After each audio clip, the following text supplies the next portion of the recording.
함께 하실 패널 소개하겠습니다. 김승규 경북대 식품자원경제학과 교수 나오셨습니다. 어서 오십시오. 안녕하십니까. 금시면 전국농민회 경북도연맹 사무처장 나오셨습니다. 어서 오십시오. 안녕하십니까. 쌀값이 역대 최저 수준이라고 하는데요. 그래서 전국에서 쌀값을 적절한 가격에 수매해달라고 농민 결의 대회가 열리기도 하고 일부 지역에서는 수확을 포기하고 아예 논을 갈아엎기도 한다는 일들을 접하기도 했습니다. 금시면 처장께 먼저 여쭤보겠습니다. 쌀값 하락 어느 정도 심각한 상황입니까? 네, 진행자분께서도 말씀하셨듯이 경북에서도 지난 9월 4일 상주에서 600평 논을 갈아엎었습니다. 수확을 20여일 앞둔 상태였는데요. 농민들이 수확을 20여일 앞두고 논을 갈아엎었던 이유는 이대로는 농사를 지을 수 없다. 쌀을 수확해서 남는 게 없다라는 것이었습니다. 정부 통계에서도 나오다시피 쌀값이 전년도에 비해서 거의 금액상으로는 29,000원 정도가 떨어진 상태입니다. 그래서 농민들이 쌀 농사를 계속 지을 수 있을지에 대한 의구심들이 크고 더불어서 이제 이 지금 현재 쌀값 폭락 문제는 앞으로 있을 농협의 수매가 그리고 정부의 공공비축미 가격 결정을 하락시킬 것을 유도하고 있습니다. 그래서 농민들이 더 불안한 상태입니다. 우리 김승규 교수님 보시기에는 지금 현재 상황 어떻게 진단하고 계십니까? 저 교과서적인 대답이긴 하지만 그 시장 가격이 하락하게 되면 생산자의 수입과 이윤이 그에 따라 줄어들 수밖에 없습니다. 그런데 쌀은 경제학 기초 교과서에서 말하는 완전 경쟁 시장에 가장 가까운 현실의 예로 사용됩니다. 완전 경쟁 시장이 의미하는 바는 개별 농가가 수확량을 줄인다거나 심지어 논을 안타깝지만 갈아엎는다고 해서 가격에 영향을 줄 수 없다는 점입니다. 물론 수확량을 줄이게 되면 개별 농가의 조수입만 감소할 따름입니다. 그리고 상식적인 얘기지만 벼재배는 생산 기간이 비교적 길기 때문에 가격에 반응해서 생산량을 조절하는 식의 경영 의사결정이 매우 어렵습니다. 따라서 특정 가격 수준을 기대하고 벼를 파종한 농업인 입장에서는 가격이 하락할 경우 기대한 이윤의 감소, 곧 소득의 감소로 이어질 수밖에 없습니다. 혹은 농업인들께서 토로하시는 대로 자가노동을 포함한 투입 비용의 회수도 어려울 수 있기 때문에 쌀값 하락은 벼재배 농업인들에게 매우 심각한 상황임은 분명합니다. 네, 어떻게 탄력적으로 농민들이 이 상황에 대응할 방법이 없다는 말씀이신데 구조적인 문제가 있을 수도 있는데 그 문제를 한번 또 짚어보도록 하겠습니다.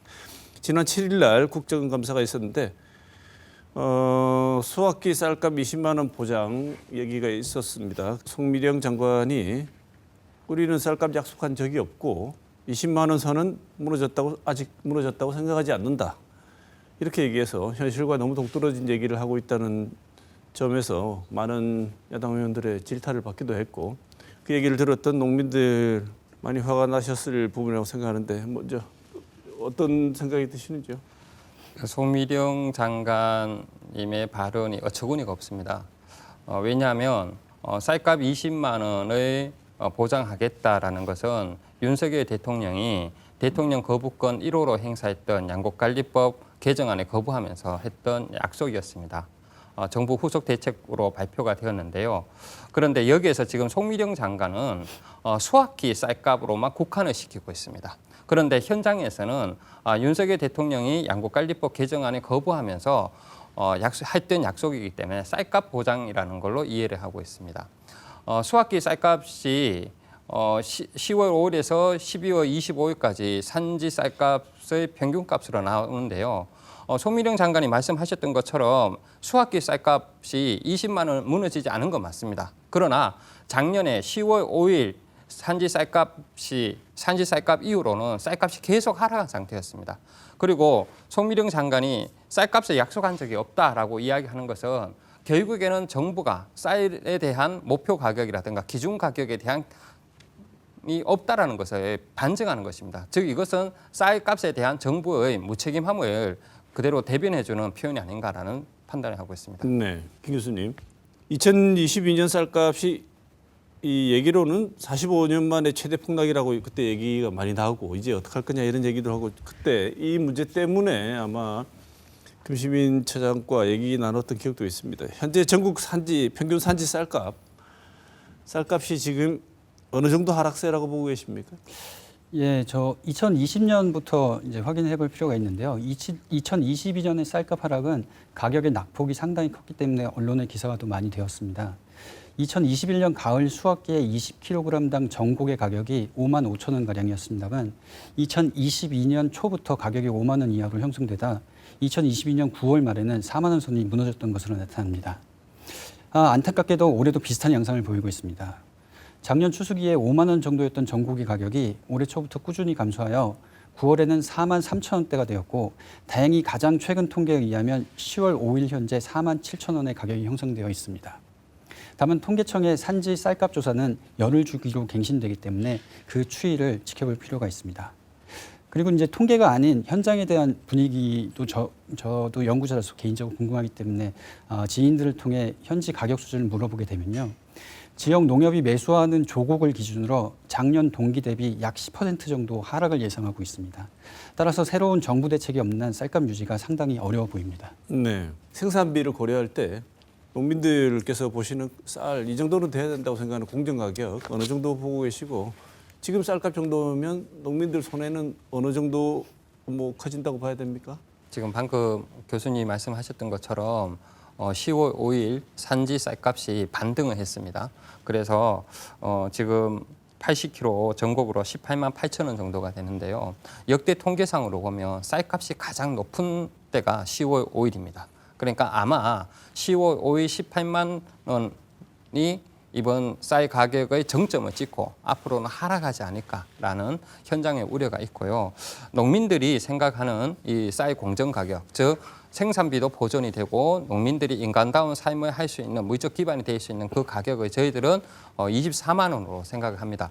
그 근거가 되는 것은 어느 정당에서 현장 농민들이 생각하는 쌀 적정 가격이 얼마냐라고 조사를 해봤더니 23만 4천 원으로 나왔습니다. 그리고 저희들이 그렇게 표현합니다. 밥 한 공기 300원. 그래서 쌀 80kg 24만 원은 적어도 기본 보장이 돼야지만 농민들이 쌀 농사를 걱정 없이 계속 지을 수 있다라고 생각을 하고 있고요. 지금 현재 쌀 가격이 하락되고 있습니다. 즉 그 말은 농협 수매 가격이 하락되고 있는데요. 전년도 대비로 10,000원 정도 하락이 되고 있습니다. 그래서 작년에 6만 원, 6만 2천 원 했던 수매 가격이 지금 5만 2천 원, 5만 원에 지금 책정이 되고 있는데요. 이렇게 되면 백마지기 그러니까 2만 평 벼농사를 짓는 농민들은 가만히 앉아서 1,000만 원이 날아가는 경우입니다. 즉 저는 지금 한 3,000평 정도 농사를 짓고 있는데요. 그러면 제 벼농사, 쌀 농사를 통해서 저는 150만 원 정도가 그냥 가만히 사라지는 경우가 되는 겁니다. 그렇기 때문에 농민들이 지금 이 쌀 가격으로는 도저히 쌀 농사를 계속 지을 수 없고 쌀로 먹고 살 수 없다라고 이야기를 하는 것입니다. 농민의 쪽에서 볼 때, 농민 입장에서 볼 때 쌀값 하락 원인 어디에 있다고 보십니까? 구조적인 원인, 안 먹으면 그게 제일 근본적인 원인이겠습니다만 그 이외에 어떤 게 근본적인 원인으로 지적될 수 있을까요? 정부에서는 쌀값 하락의 원인이 농민들이 쌀을 많이 생산해서 그렇다라고 이야기를 하고 있는데요.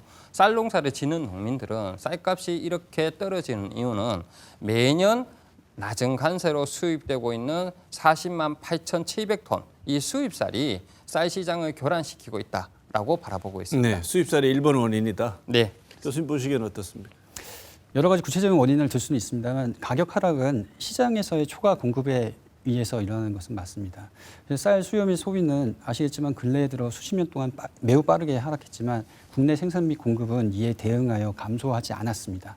그뿐만 아니라 사무처장님께서 말씀하신 대로 국제무역협정으로 인해 TRQ라고 불리는 저율 관세 할당 물량까지 들어오고 있는 실정입니다. 따라서 이러한 구조적 변화가 없다면 쌀값 하락의 기조는 변하지 않을 것이라고 생각합니다. 네, 지금 우리 정부가 싫다고 해서 거부한다고 해서 쌀을 수입을 안 할 수는 없지 않습니까? 재협상은 가능할 것 같고요. 그리고 저희들이 계속 요구를 하는 것은 TRQ 그러니까 저율 할당 관세로 수입되는 이 40만 8,700톤이 신성 불가침의 영역이 아니다라는 것입니다. 얼마든지 정부가 관련돼 있는 5개국, 미국, 중국, 태국, 베트남, 호주 이 국가들과 재협상을 한다거나 아니면 40만 8,700톤에 대해서 어떻게 운용할 것인가에 대한 민간 협의를 하자는 것입니다. 네.